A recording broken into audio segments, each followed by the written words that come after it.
Welcome back to the Kerbal Space Program. Today we are continuing our space exploration and we are starting with this craft which will go to Minmus. The original idea of the craft was that it will be able to land on Minmus, but unfortunately a miscalculation meant that we will only be able to orbit around the Minmus and we will not have enough delta V to land and return. Here is our usual ascent with the addition of these fairings, and we are in the orbit. All we have to do now is circularize, just like that, and leave for the Minmus. Let's change our inclination, because we are too lazy to actually wait until Minmus is close to our ascending or descending node, and here is our maneuver to go to Minmus. Let's execute it, and here is where our miscalculation happened. We didn't have enough delta V in our ascent stage and transfer stage, so we have to use the delta V from the lander. That means that we will not be able to land and perform our scientific experiments. But we can fix that later. Slight orbital correction. And here we are, close to Minmus. All we have to do now is time warp to Periapsis and circularize.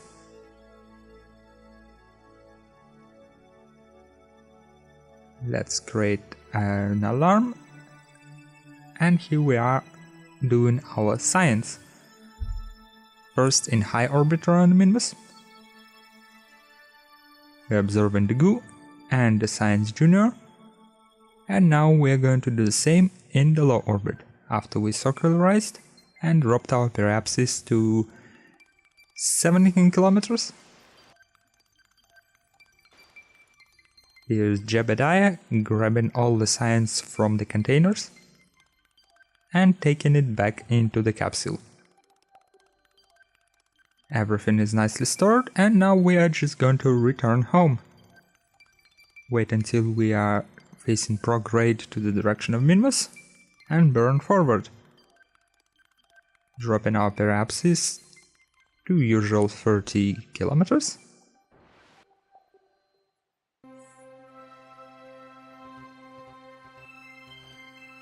Goodbye, Minmus. Sphere influence changed. Now we're just going to correct our orbit a little bit and time warp until we hit the planet. Well, not literally hit, but we're going to hit the atmosphere. And here we are on our reentry trajectory. Going at 3000 meters per second. And our heat shield looks like it is holding up nicely. It is probably able to hold much more than that. And it looks like we're going to land in fabled Badlands. Perfect. This is one of the biomes where it is kinda hard to get the surface sample from. So let's do exactly that. Let's take the surface sample and EVA report, and let's spend our science on more scientific equipment. Of course we want this latest technology, but we don't have enough science points. So we are going to beef up our rocket and send another mission to Minmus. Additional fuel and more boosters on primary stage should allow us to get into the orbit around Minmus and to actually land on this planet or moon. And not only land, we're probably going to be able to explore multiple biomes by doing little suborbital hops around the surface and take multiple surface samples and even other readings, such as temperature and gravity scans. Or not gravity scans, sorry. Seismic scans. Those are two different things. So let's depart to Minmus. Here's our maneuver node. And we are away! Because we're almost encountering Moon on our way, we have to do a little correction to make sure that we don't actually crash into it and it doesn't alter our trajectory in any way. Moon is such a troll. Okay. Almost there. And goodbye Earth, or Kerbin. We're doing a little course correction to make sure that our periapsis around Minmus is respectful 30 kilometers or 50 kilometers. As I have recorded this video a couple of days ago, I don't exactly remember. I think it was 50. So let us circle rise. And now we're going for the landing. The first place we're going to land is these flats here.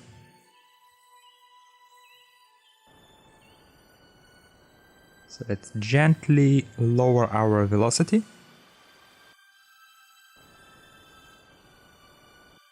We are approximately 1.8 kilometers away from the surface. And 200 meters, 100 meters,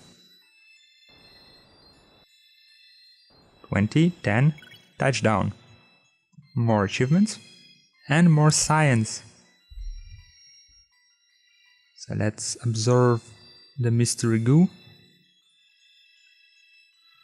and do the seismic scans and temperature scans. Another instrument we see on this ship that looks like a big antenna is the part of Interstellar mode, and it is a gravimetric sensor which should allow us to find antimatter and also do science. But as you can see, unfortunately it doesn't work like most of the instruments do, and you cannot get the science out of it.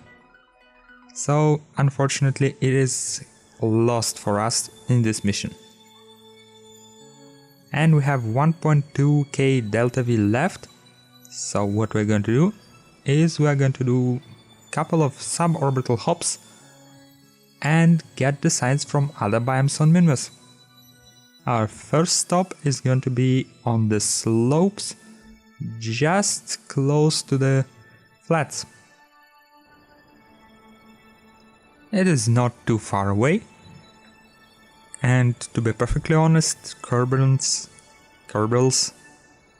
can walk that distance, but they cannot have the scientific equipment with them. So we are going to use the rocket. Alright. And another gentle touchdown. Well, not as gentle as before, but we are not landing on perfectly flat surface now. So let's observe the goo, observe the Science Junior, do the gravimetric seismic scan and the temperature scan. Plant another flag, grab the sample, EVA report, all that jazz. One small orbital hop. Now let's grab all the data and make sure that Jebediah doesn't hit his head all the time. Just like that. He's already as stupid as they get, so we don't want him to hit his head too much. Alright, and let's go for the second orbital hop, suborbital hop. This time we're going to go north and a little bit to the west.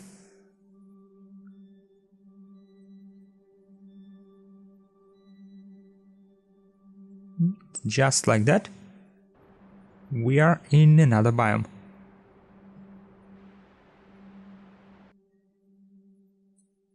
And we're going for another mostly gentle landing. Mostly. 400 meters. 200, 100. Our speed is below 10 meters per second.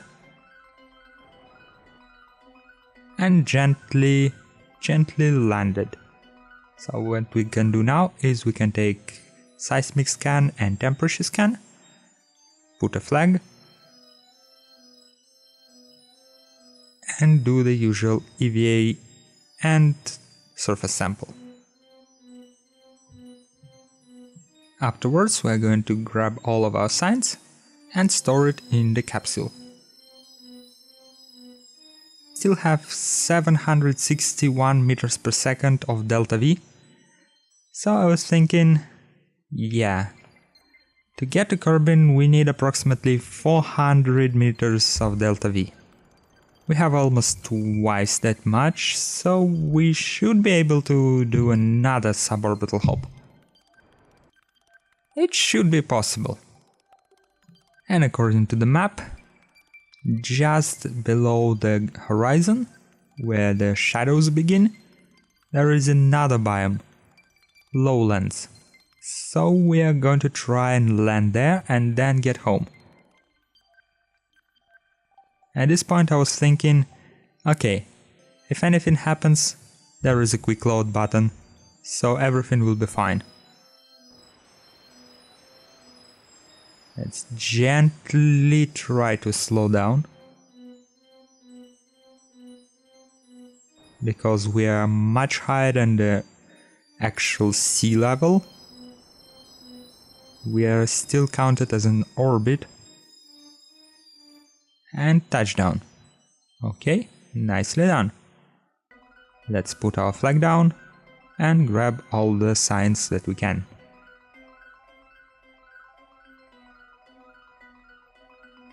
Let's take these signs and put it back into our nice cozy capsule. And all we have to do now is wait a little bit until we are on the proper side of the Minmus and launch. We have 400 meters of delta V, a bit more. It is going to be a close one, a very close one.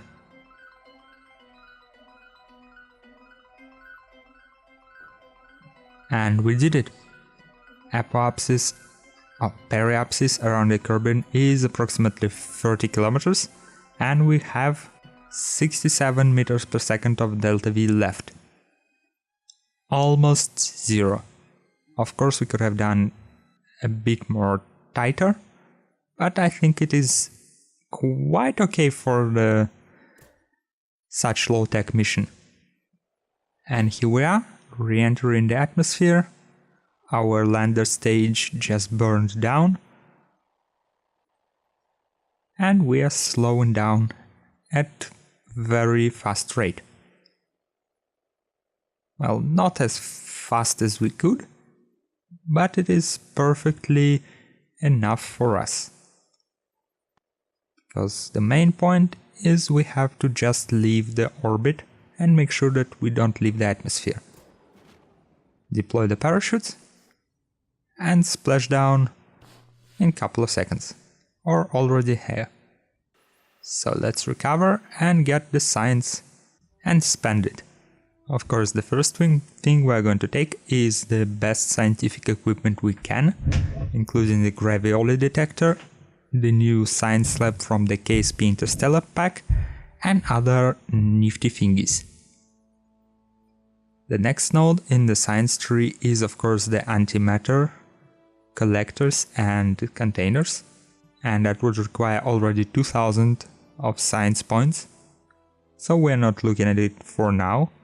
We are going to pick up lower nodes such as control, landing gear, the structural thingies, and better rockets.